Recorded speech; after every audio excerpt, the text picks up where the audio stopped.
Well, hello everybody. It's Bill Duran here from Punished Props. It's time for an episode of Prop Live a little bit earlier this week, coming in at 2 p.m. instead of 5 p.m. on the Pacific Coast.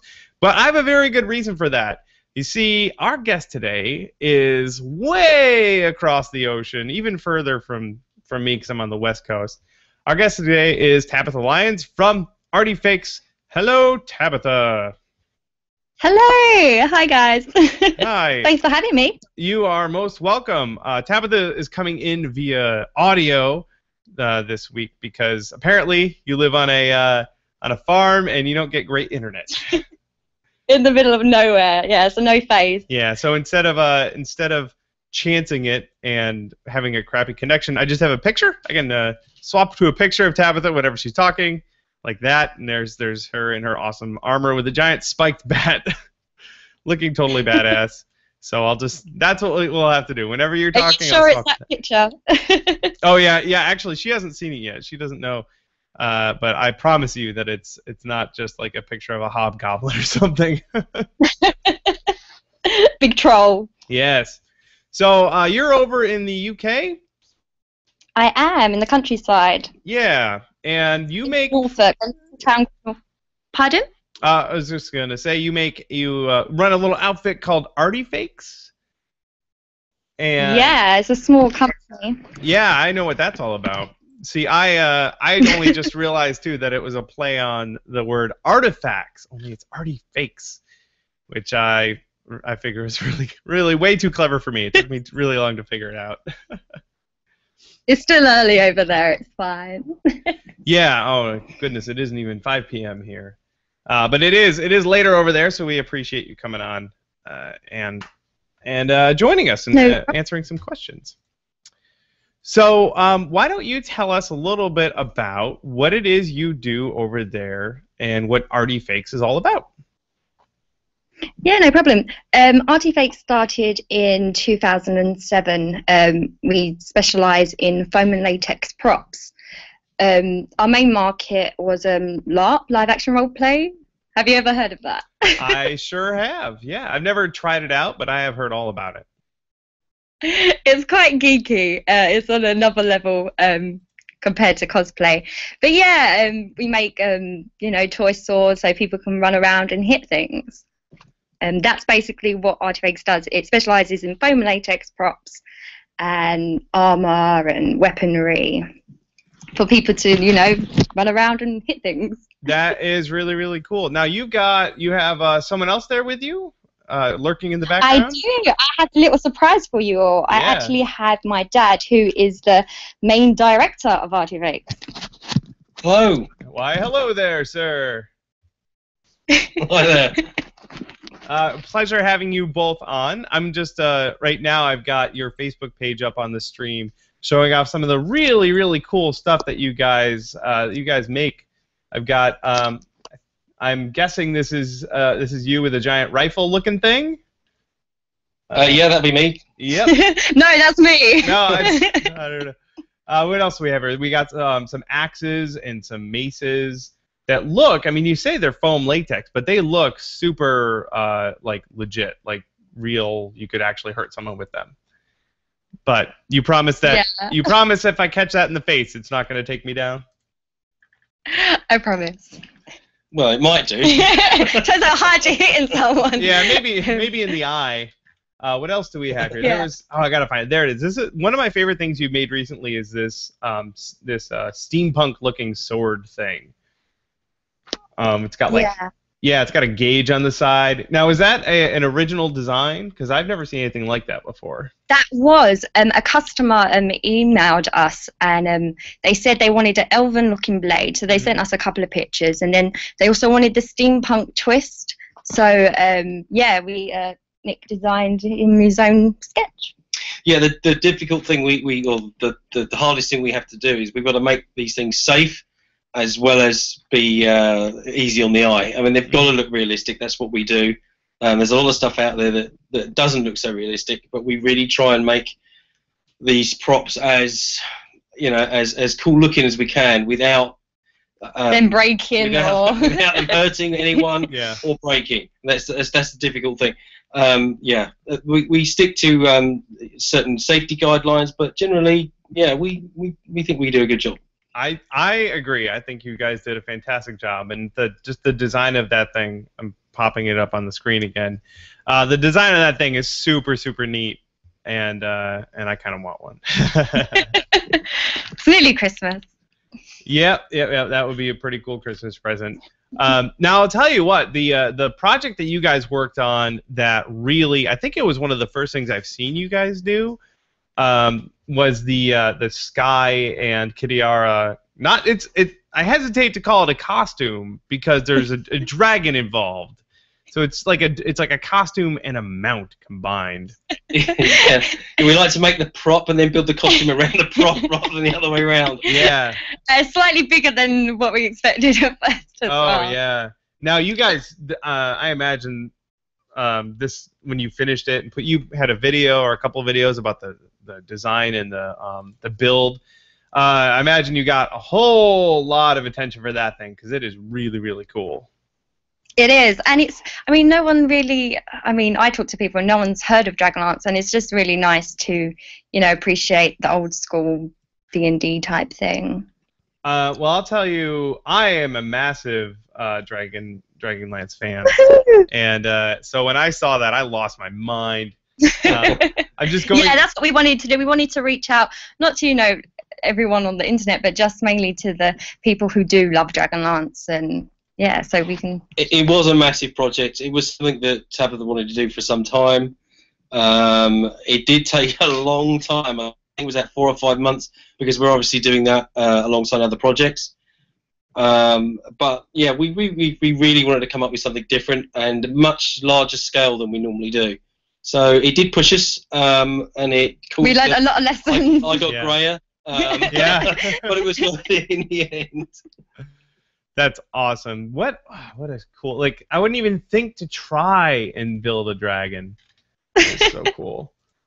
Yeah, and then of course the armor. I mean, it's not just so cool that you had the dragon, but the armor looks really cool too. The dragon originally was meant to be one of those, when you're standing inside and you had fake legs over the side. It was meant to be a lot smaller, and then it just got bigger and bigger. So you could walk around with the dragon sort of under I couldn't carry that, unfortunately. No, yeah, I can see how that would quickly get out of hand. I'm trying to find more photos of the Kitiara, but I was always a huge fan of Bracelin. Oh yeah. And unfortunately, he just has like a staff, doesn't he? Lame. Yeah, it's pretty. Yeah. Lame. He never got a dragon. He didn't get one. No. Super cool. So anyway, folks who are watching or live and by the way, folks, if you are watching live, we have a handful of folks watching. We've got questions coming up, but also you can submit your questions via the Q&A app in the Google Plus Hangout event page. So start submitting your questions because we'll get to those pretty soon. But anyway, if you guys go to Facebook and look up Artyfakes Action-Props, you'll find the page there, or Artyfakes. That's artyfakes.co.uk, and you can go see their webpage and see what they're all about. And you've been doing videos too. I will shamelessly say that I am subscribed and watch every single one of them. So you'll see, like, I've noticed that whenever you finish a commission, you'll throw a tiny video up there to sort of show I'm guessing that's to show the client the thing that you finished. Yeah, we send once we've done the commission, we'll make a quick video, and it's just something extra to give to the customer so they can see all around it. They get an idea of scale, what they're getting. Weight. Yeah. We send the photos as well, obviously, but that just gives them an idea of what it actually looks like in somebody's hands. Yeah, that's a great idea. I like that. I might steal that idea and start doing that. Go ahead. Yeah, we'll let you. Yeah. That is fantastic. All right, well, everyone watching, you should definitely go check them out. Give them a like. Oh, and also at Artyfakes on Twitter. Tabitha is just getting started on the Twitter thing, so everyone, we should go flood her with follows and tell her how rad all the cool stuff she makes is. All right, before we start taking some questions, we've got, like I said, we've got some from earlier today, and we should have more coming in. I have one thing that I want to talk about. Project that I'm working on. I know I'm so just spoil I mean, taking the Steve, limelight. tell me more. Okay. So we've got Dragon Con coming up here, and it's the best thing ever. Dragon Con, it's a fact. It's just the best thing ever.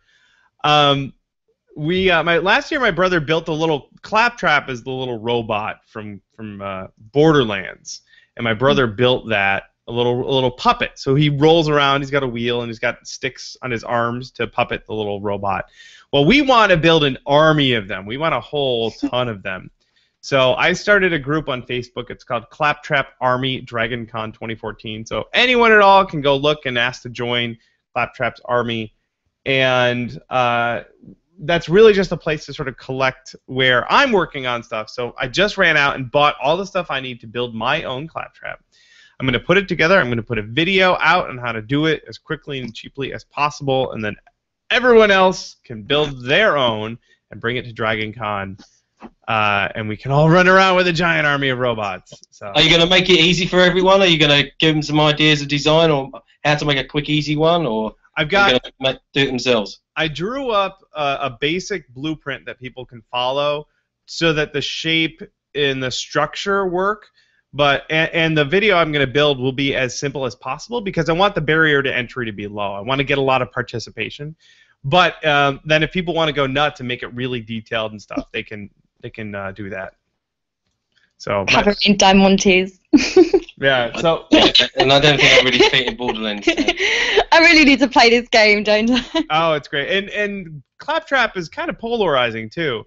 Some people really love him. I love him. I think he's hilarious. Some people think he's really annoying. But he's cool. We're gonna have.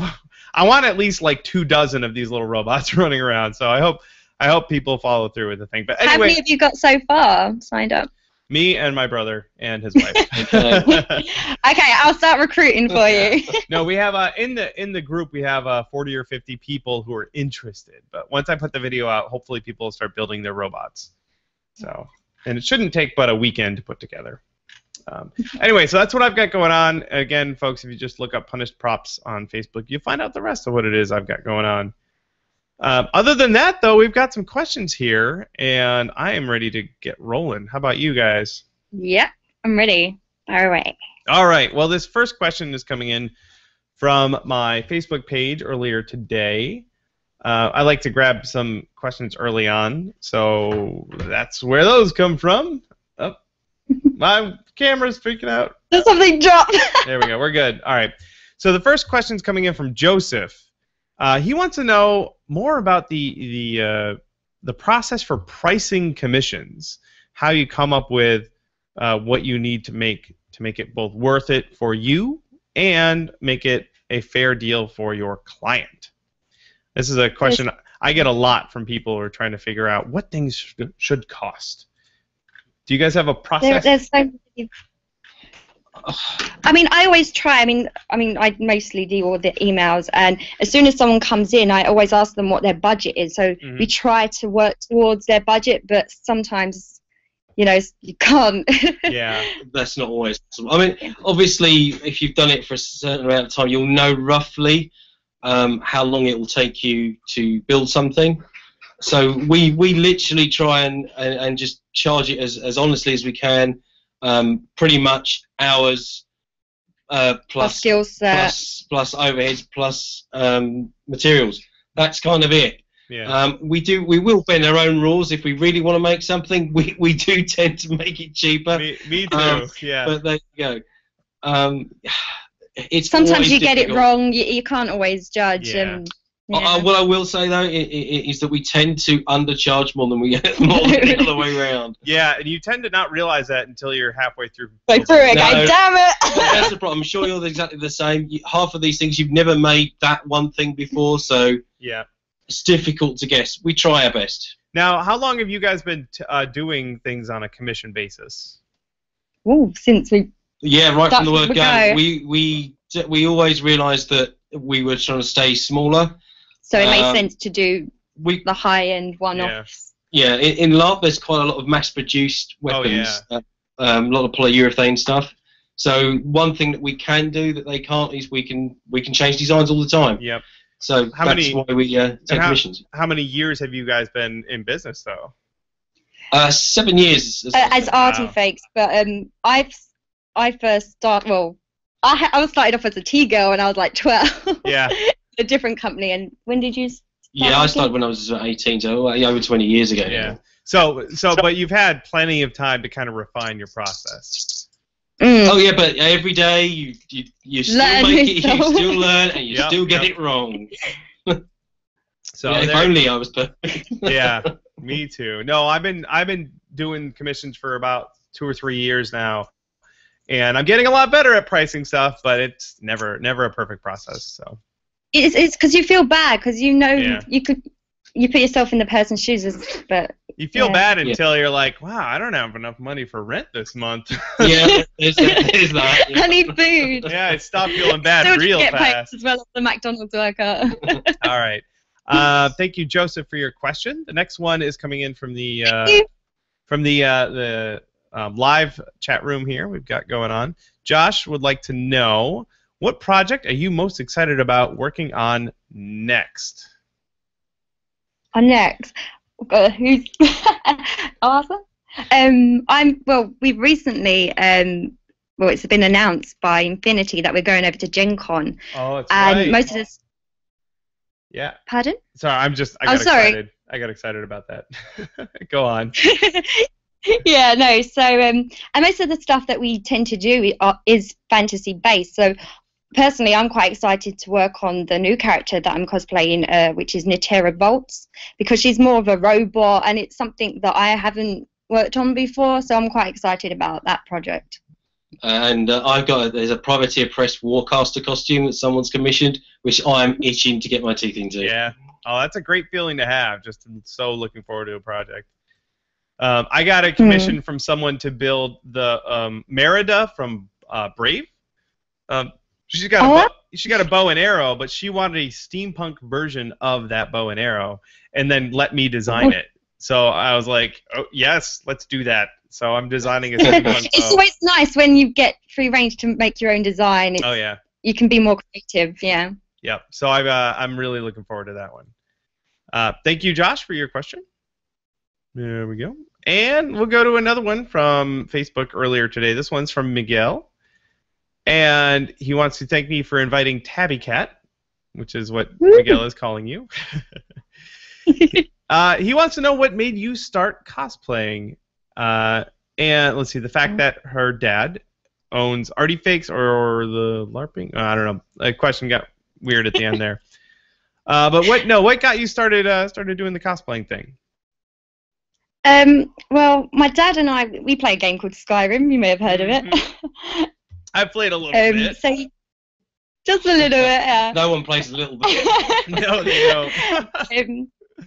But I mean, the design of the weaponry and the armor is just gorgeous. So we wanted to do like an inspired range for LARP, and we made we worked together and made my Dragonborn armor, and we put it, on our Facebook page, and one of the sites, Geeks Are Sexy, posted it. Oh yeah. And everyone was chucking cosplay around, and I'm like, what the hell is cosplay? Well, we've come across cosplay before, and some of the things we've done. I mean, to be honest, you dressed up for some time in different things we'd made, so it wasn't really a great leap. But the Dovahkiin was the first sort of what got me to go into a con and. Yeah, like we've always dressed up, but we didn't. It's not officially cosplay, but yeah, that's what got us into cosplay. That was the Dovahkiin armor. That is awesome.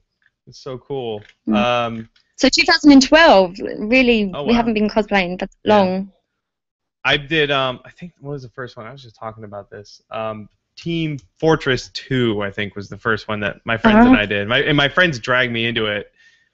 Kicking and screaming. No, that's not true. I was like, that sounds awesome. Let's do it.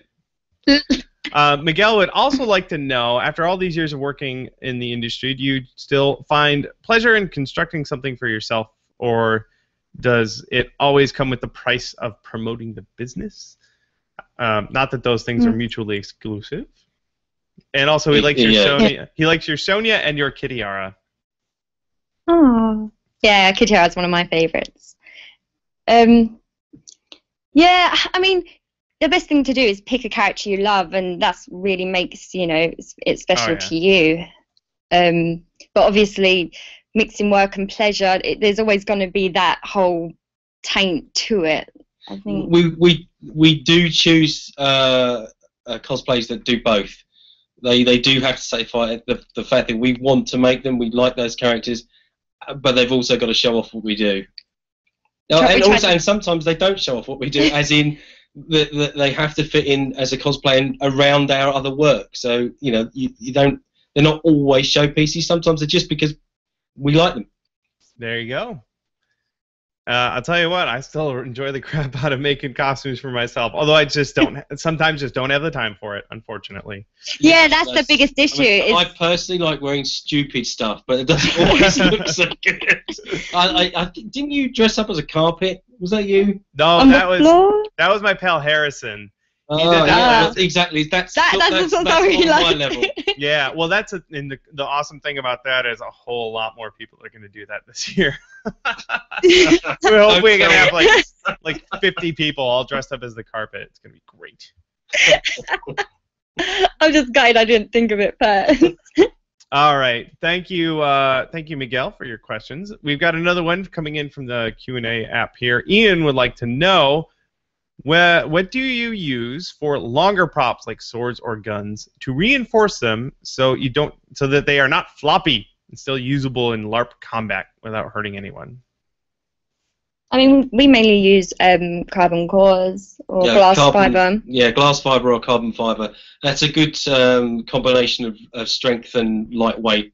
Anything metal is either too heavy or will flex. So aluminium will just bend. Mm-hmm. So yeah, glass, carbon fiber really is the best thing. Tubes or bars. And that's the sort of thing you can get. Like, I know plastic stores nearby here have that, but also I think like kite stores sell that stuff too.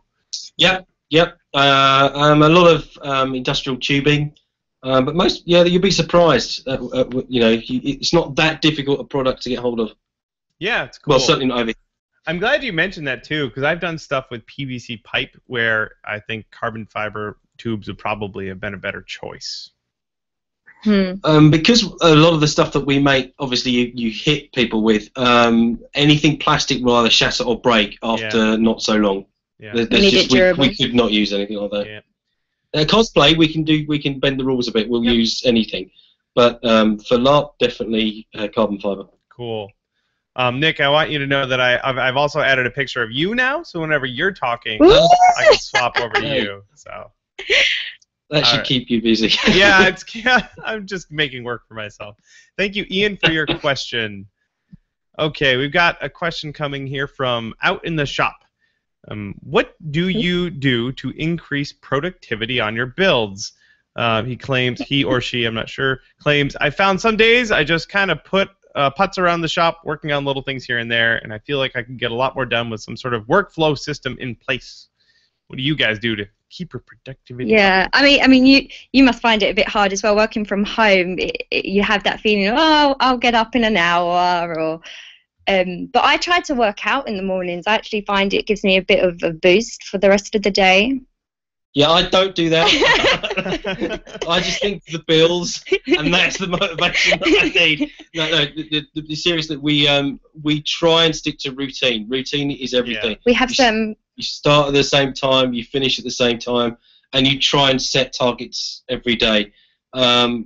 You've got to be self-motivated, or you do find yourself just pottering around. It's quite true.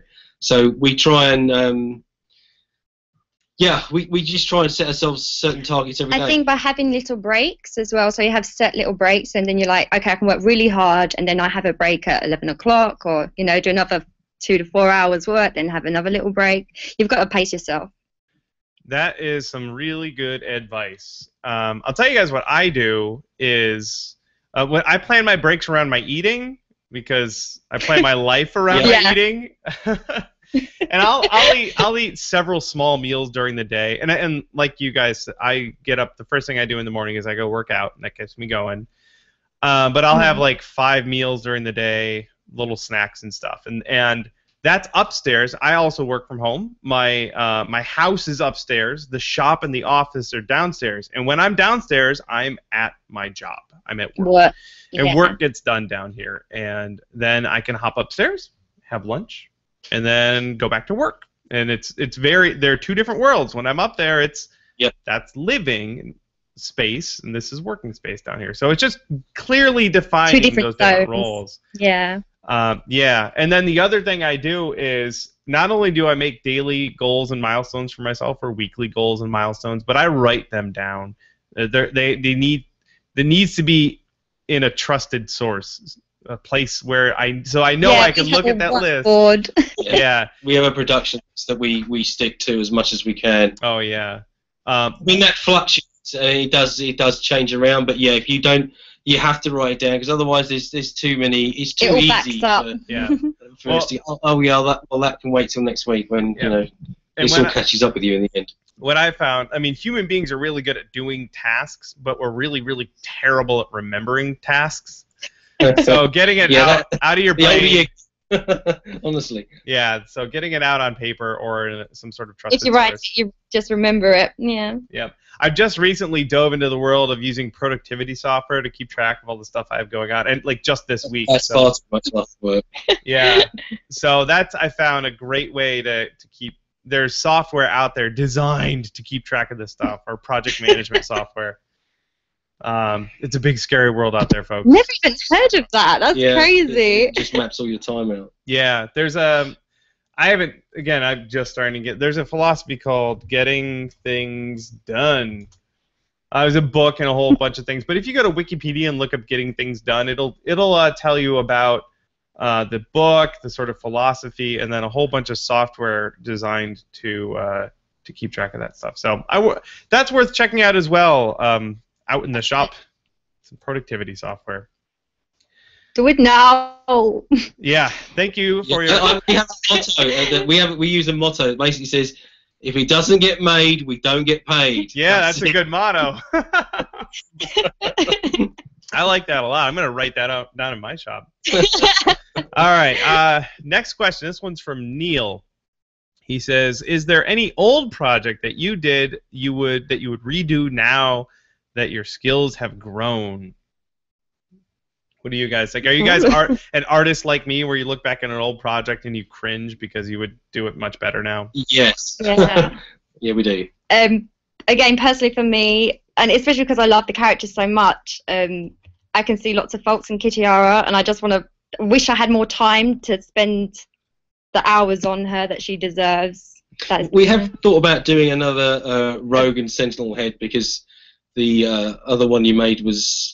Well, we did it in 2 days, the last Sentinel head, wow. so we'd like to do that again, and I have to find get some good pictures, because we didn't get many pictures.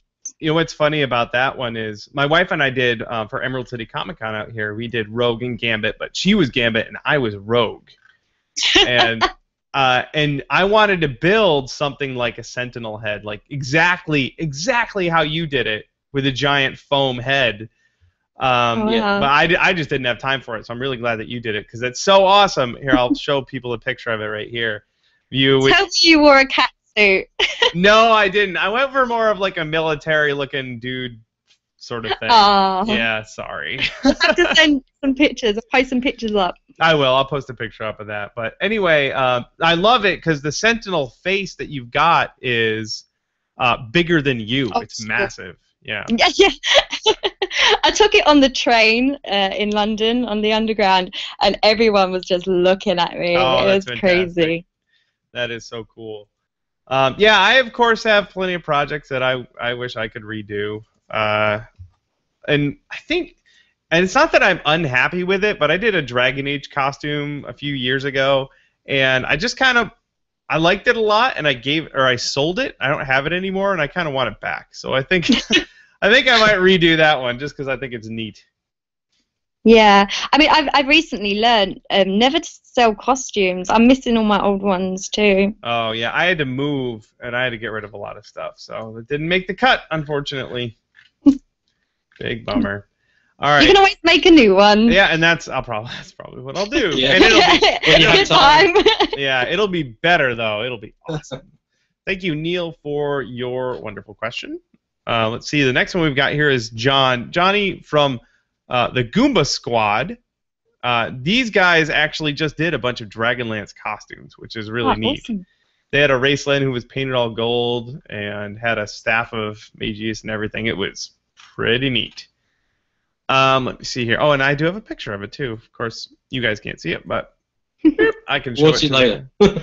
Yeah, so there are these guys. It looks like we got a Caraman, we got a whole bunch of other people, and it looks really, really cool. Anyway, Johnny has a question. Of course, says he loved Kitiara and Sky. Of course.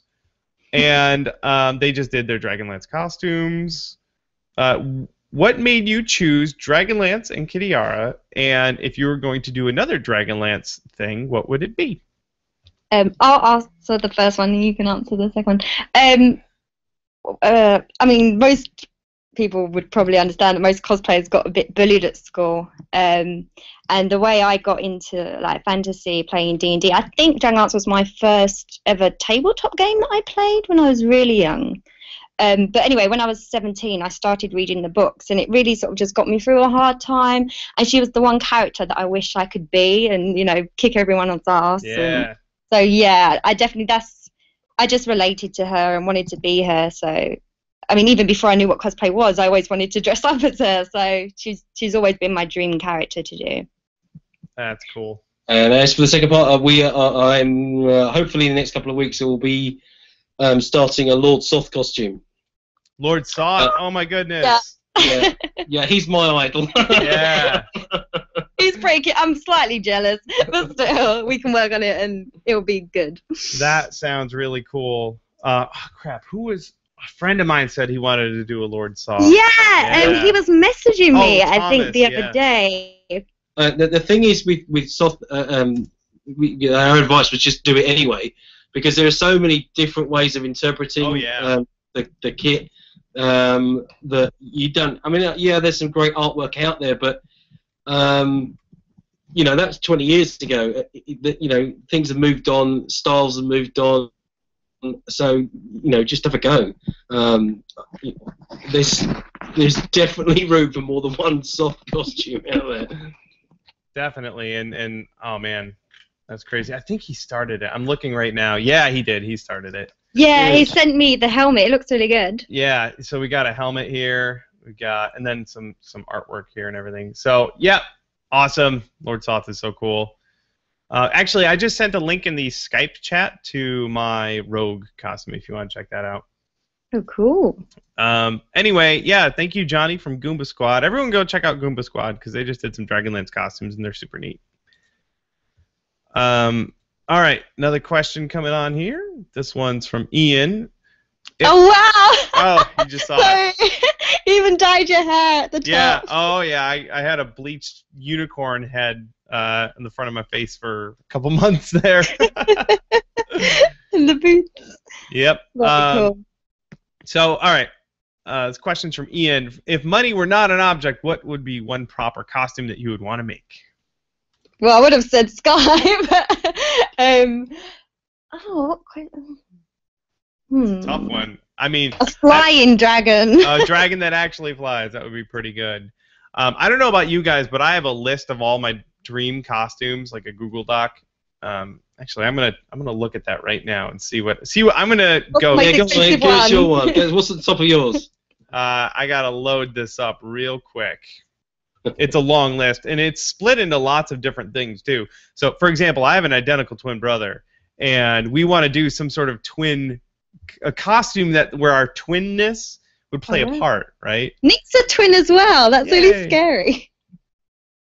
Oh, not identical. Oh, not identical. Oh, you're a fake twin. Ha. Yeah, I suppose. All right, so let me give you an example here of this. I have this huge Google Doc. I shared it with my wife and my brother so that we can sort of collaborate on all our ideas. So we have some twin costumes. For example, Tomax and Zammot, the bad guy twins from G.I. Joe. Kind of cool. Chip and Dale Rescue Rangers, like human versions of Chip and Dale would be pretty good. Or something like, what was that? Oh, have you guys seen the movie Oblivion, the Tom Cruise movie? Yep. So we could each be a different version of him from that movie. Because, like, Spoiler, by the way, everyone, for the movie Oblivion. Yeah, spoiler for the next 30 seconds. He's a clone, and we can each be one of the different clones. So, I don't know. We've got a lot. Oh, wait. Do I have it here? Yeah, I think we have like a crazy costume idea. Let's see. None of these are all that crazy. Oh, this one's weird. You'll like this. An exploding Death Star. Like, walk around as the Death Star as it's exploding. That'd be kind of fun. Yeah.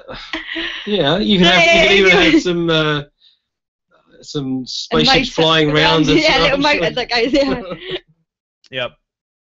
I don't know. So anyway, I recommend everyone start a Google Doc or whatever and just write. When ideas come to you, just write them down, no matter how bonkers they are. I do have a dream cosplay, but it's not a new one, but it's not outrageous. I want to drive around a con as Peach in a Mario Kart and just like chuck bananas at people. That would be so much have fun. shells running around. Like, I really want to do that and maybe get a group. We're not actually sure that any con will actually let us in. Yeah. with a go-kart though. But you could. Well, you could make like little foam shells and just chuck those at people. That'd be kind of fun. Yeah, that's the idea. Yeah, I like it. Thank you, Ian, for your question. All right, I can close that. Here we go. We got some more here. This one's from Hannah. Hannah says that she is totally blown away by the LARP state props from Artyfakes, and wants to know, are they all made of foam? Do you have any tips on how to get the foam so smooth?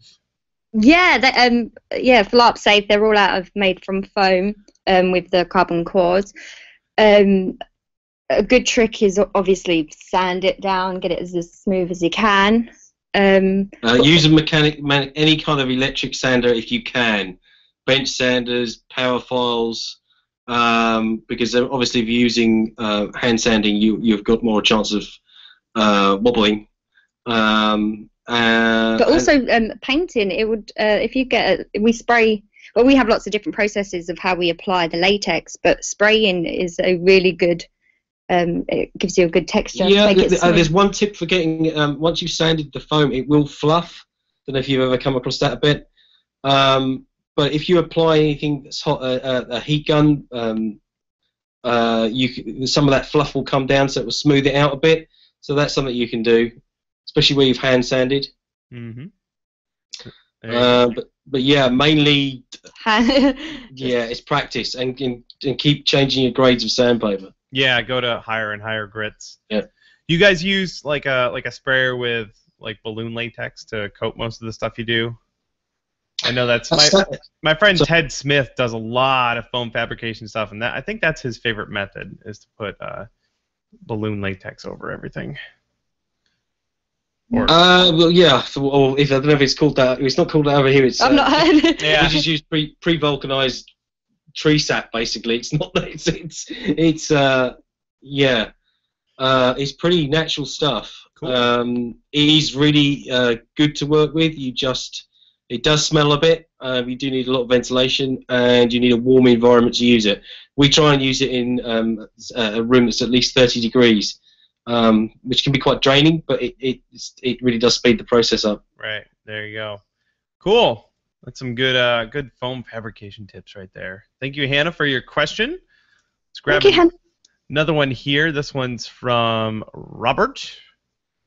Question is, how do you estimate timelines for a project that you're going to do? And how do you deal with customers when those timelines change? I guess I will say that I've never really had much timelines change very much, either on my end or on the client's end. I generally tend to make sure that when there's a deadline, that they know the deadline and that I know the deadline, and that it's set in stone if I can. How about you guys? Yeah, no, we always, when they accept terms and conditions, they always know that, I always get a date from them straight away from when they need their item for. But they also know that it's not guaranteed. You know, I could wake up and injure myself. Oh, no. The problem with being a small company, as you're aware, is that you can never know what's around the corner. We literally you can get a cold, and that can put you right off the date. We do our best to stay to deadlines. It is obviously good customer service to do so, But our bottom line is that we would rather give the customer a good product than rush it. That's a good. And we just that if we have to, that's the option we give the client. Yeah. But we really, I think we're quite good because we've made it for items for quite a while now. We can sort of guess how long an item's going to take. Yeah. I will say I'm generally what I like to do is I take most of my commissions at the beginning of the year and fill out my whole schedule for the whole year so that I've got time to plan them. And the great thing is about half of my commissions are all for Dragon Con, so I have a deadline for that. But then the other ones are just like I can fill them in during the year. You know, someone will say I want this thing, but I don't have a deadline for it except maybe by the end of the year. And then if I have time to fill those in, I'll chuck them in, or they'll wait until after Dragon Con. Yeah. We sit down and write a whole production list. We put everything in order so everyone can get their items. We can take anywhere between 5 to 10 orders a week. It's for all sorts of size things. So we tend to our turnover is quite high. So guessing is harder. Yeah. But we do our best. I'll tell you what, too. Every once in a while, you guys will post a picture with like 20 freaking swords in it. Like, holy crap! You guys are running some sort of crazy sword-making sweatshop over there. And it's just the two of us. Yeah. Is it really just the two of you doing all the production? Yeah. Yeah. Wow, man, you guys are wizards. All right, thank you, Robert, for your question. Let's see here. We got another question here from Eric. Question about armor detailing. He's building a helmet inspired by Lord of the Rings Online, and it's got like some like sort of filigree details and stuff on it, and it's got like parallel lines and lots of fine detail work using EVA foam. And he's curious how one might go about that. Soldering iron, maybe. A soldering iron is quicker, but it will make. It's not as accurate. To be honest, a ruler and a really sharp scalpel is probably the best bet. EVA will give you a nice crisp cut, so that's his best bet. Take your time though. That's the main thing. Know that it's going to take time and just plan that. And what I'll add too, whatever method you do end up with, just practice on some scrap a whole bunch. Yeah. Not that. Don't build the whole helmet form and then just start slapping detail on it. Just practice on scraps first. What I like to do if I'm going to have like really fine detail that's a indent, I'll cut it with like you said, a scalpel or an X-Acto, and then I'll hit it with heat, and that'll separate it a little bit. And if I want to add raised detail, I will cut really, really thin lines of EVA foam, and I'll just tack that down. And that's how I did the detail work on my Skyrim Ancient Nord armor. It worked out pretty good. It's beautiful. So pretty. My Death Lord, my undead Death Lord. He's just the prettiest. I think that's how that's the first work of yours I thought I saw. Oh, the Skyrim, the undead. My wife also super pretty with her skull face and. So sexy. Oh yeah. All right, we got another question this is from the Gorilla Man. Ooh. Okay. How do you keep yourself from obsessing over every little flaw you see in a project and just decide that it is done and finished? It's hard. Yeah, it's that old saying about the paintings that you never actually finish one. You just have to stop. Yeah. You just walk away. I'm sure you get the same thing. In the end, you have to say the client is paying you X amount, and you have to get on to the next client. So as much as you really, really, really want to do the best job you can, you could spend an item doing it all year. Like you just have to stop. I think it comes down to the fact that it's a business, and you have to move on. Yep. As heart-wrenching as it is in some pieces. The saying that I like comes from the film industry. The saying is that a movie is never released; it escapes. Yeah. So yeah, if you're doing it, especially if you're doing it, mostly it's just a deadline, whether it's a deadline for a commission or if it's a deadline for a convention that you're going to. It needs to get done, or else it's just you're not going to be able to wear it. Yeah. So, and you'll find too when you're like approaching a deadline that suddenly you're really, really okay with some of those mistakes. Yeah, sleep deprivation can do that too. And then the other thing that I like to say too is when you're obsessing over a project and you are looking at it at a microscopic level, you notice all that stuff, but most everyone else will not. Can't pick up on the little details. It helps having at least two of us. We have a very different view of things, and even though we work together and have done very closely for years, we've made sure that we maintain a different viewpoint, so that what one of us will think we can get away with, the other one won't, which is quite good. It's good safety. Quality control, we call it. Yeah. Wonderful. All so right. Every item. Go ahead. Oh, pardon? Go ahead. No, I was just saying every item before we send out, like, we will both look at it and go, okay, is this okay? Yeah, is this the Artyfakes Artyfakes standards? Yeah. Mm-hmm. That's good. Good practices, you guys. Thank you, the Gorilla Man, for your question.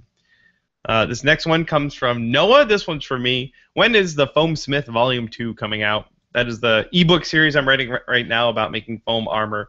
And it should be coming out in the next month or so. I'd love to get it out before Dragon Con, and that's the plan right now. And I am right now in the process of hammering out the schedules for the rest of my builds for the rest of the couple of months, and I plan on scheduling in some writing of ebook time. So look forward for that. So. Thank you, Noah, and thank you everyone else too. People have been really excited about getting the next part of that ebook series. So thanks, guys. All right, another one from Ian. Thank you, Ian, for your many wonderful questions. He would like to know: I'm considering starting a trophy wall of skulls of my different fantasy and sci-fi creatures. That sounds awesome. Any tips on creating molds for skulls? Worried about all of the crevices and cavities and stuff. And also, how would you make a bone-like texture? This is interesting. I've never had to mold a skull. But I will tell you this. I mean, obviously, the cavities are a problem. Like most molds you see of skulls, they only divot and they don't go all the way through, like eye sockets. They're not complete, or you have to make them in sections. The texture you can either add the texture on with a paint job afterwards, or you can sculpt it in using anything.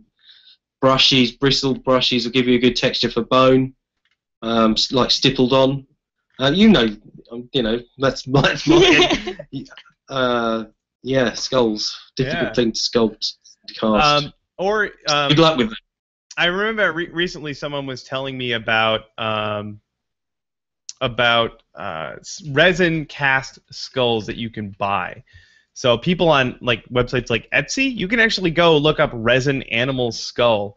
And this one I just found here, cow skull, wall hanging cow skull, $20 sold. That sounds good. That's very cheap. Yeah.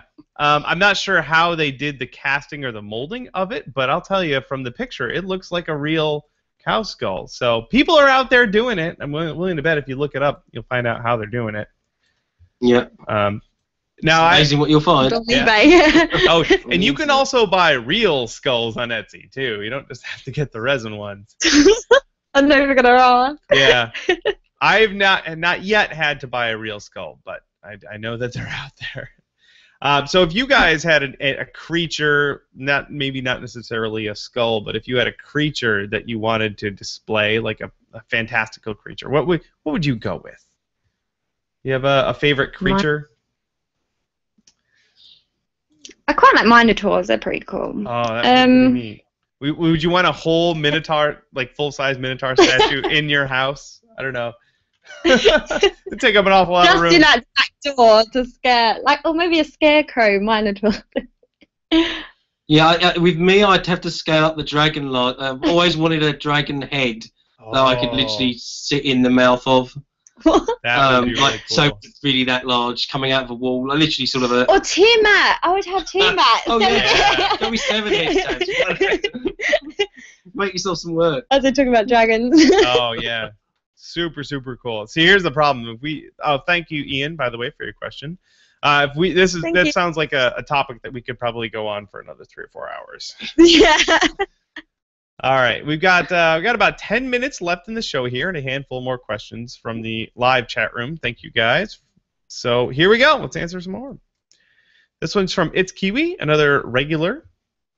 Question is, let's see here. Something like a foam hammer, something like that. Do you guys have a rough estimate of what something like that would go for? If someone, let's say if someone is looking to get into the LARP scene and they want a really cool looking hammer, do you have a ballpark for how much something like that, like how much should they start saving up if they're looking for that? And also, what size? Let's say Thor's hammer. Let's say that big. Okay, And they asked because the British cost of materials will be closer to me. Oh, Ireland. They're in it's Kiwis in Ireland. I'm sorry. I was assuming New Zealand. Yeah. Do you guys, like I'll give you guys, for example, if someone wants like a resin cast space gun, like a big rifle type thing. Like my friend Harrison just was selling a bunch of those big rifle things. He sells those blank ones for about $400 or $500, and I know that the going cost for something that big, if it's fully finished, that's in the $2,000 range. Like it starts to get up there. But that's what that stuff kind of goes for if you're trying to get into that market. So I guess curious what the ballpark is to get into the LARP thing. I would say about 95. Yeah, for a smaller one, about anywhere between £75, $100 ish. Yeah. They can be cheaper if they're more basic. It comes down to getting that whole thing about how much detail, therefore how long it's going to take us to make it, and how big it is. You know what materials we need to do it. $100 sort of around there. Now, you guys have on your website just sort of basic stuff, like swords and stuff, that people can just straight up order. The catalog. Let me pop over to that. So this is on artyfakes.co.uk. There's a catalog there, and there obviously people can get custom stuff from you, but you've got this sort of library, like very extensive library of some really cool stuff, like this sword. Oh man, that looks so cool. Let's see. That's our old designs. We really need to update those. Yeah, but I mean, we're talking in the, let's say, $50 to $100 range, which I would say sounds super reasonable for this sort of stuff, and it looks amazing. Awesome. So if you're looking to get into the LARP scene and you want to just go grab something, definitely go to their website and check it out. Also, do you guys ship to the U.S.? Yes, we do. We do, but it is quite expensive. It's so expensive to ship from the UK to the US. No, I understand. It's actually cheaper for you guys to ship here. I think it's the competition. Yeah. But I think a lot of people think that we're trying to rip them off, but we certainly aren't. Honestly, we as far as shippings go, we ship all around the world, and we don't make any money on the shipping. We only charge what it costs us. Yeah. I'm gonna have to order one of these. It's so cool. This is the problem. I do this show every. Thank you, It's Kiwi, for your question. And I'll do this show with all my amazing friends who make really cool stuff, and then I'm like, well, crap, now I have to buy all that stuff. Or at least have a go at making them. That's my problem. I'm always like, I could probably make that, and then I'm like, but I don't have the time. Why?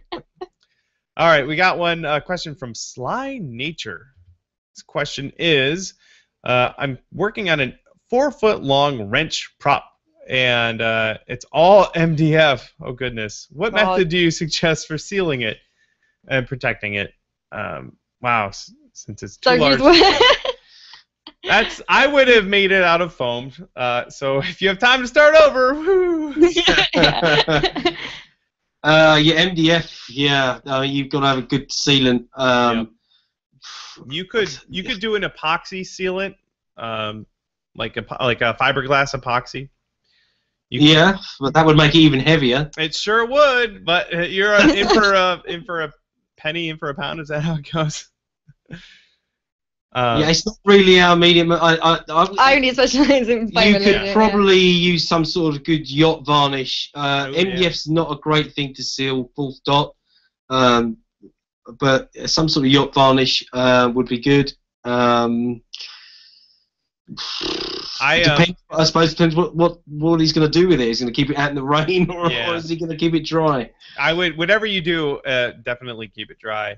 I like to seal MDF with super glue, just cyanoacrylate, but you would need an awful lot of super glue. A lot of 4-foot wrench, yeah, that's yeah. So, all right. Tough one. Yeah, thank you, Sly Nature, and good luck with your giant foam or giant MDF wrench. Good luck for sure. Next time, maybe make it out of foam. All right, let's grab a couple more here. This one is from Simon. Let's see. Simon says he should be getting ready for work tomorrow, but never mind that. I was wondering if we have any advice on weathering your props, make it look all dirty. What do you guys like to do for that? We like to do a wet wash sort of effect. Yeah. We like. There's lots of different things. We tone a lot of it down using a spray gun. Either before we even use the airbrush, we'll change colours. We use lots of different colours. It might look like we're just spraying one colour. We tend to spray lots of colours. Lots of layers, layering. Yeah. Dry brushing techniques, they're always good. And a dirty down with or a black wash or a brown wash, just acrylic wash. That's really good. You can get stuff called a dirty down spray, which is like a brown rust, which they use in the movies. You can look that up online. That you can get that pretty much anywhere. Shoe polish. Shoe polish. I'm looking that up right now. It works. Dirty down aging sprays. Yeah. Yeah, that. Oh man, why haven't I heard of this? No, they're called dirty down spray. Yeah, try them. They work. They're mainly for rust, but they will work on. Mainly for metal, but they will work on things like leather. Yeah. Yeah. They've got colors like soot, black, gray, dark brown, mid brown, ash blonde, rust. Nice. I'm gonna order some of that. Yeah, they're really good. We've got they have a frost and snow effect spray. That's so cool. Oh man. See, this is what you guys are just gonna make me spend money. There you go, Simon. Thank you for your question. And that's just about all the time we have. And Ryan says you would be Dale, wouldn't you? No, I would be Chip. If we're going to do Chip and Dale. I am the oldest by 2 minutes, my twin brother. I would totally be Chip. Anyway, who's the good twin and who's the bad twin? I got in trouble a lot more in high school. I know that.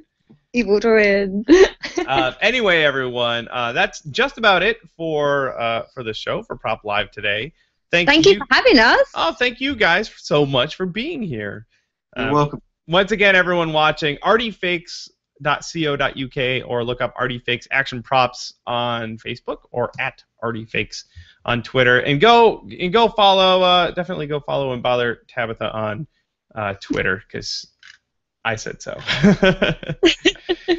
Other than that, everyone, look forward to another episode of this next week with someone else who hopefully is even a tiny bit as awesome as you guys are. I'm sure you'll find someone. Alrighty, well, take care, everybody, and we'll see you. Have fun at DragonCon. Definitely, will do. All right, bye, everybody. Thanks, Bill.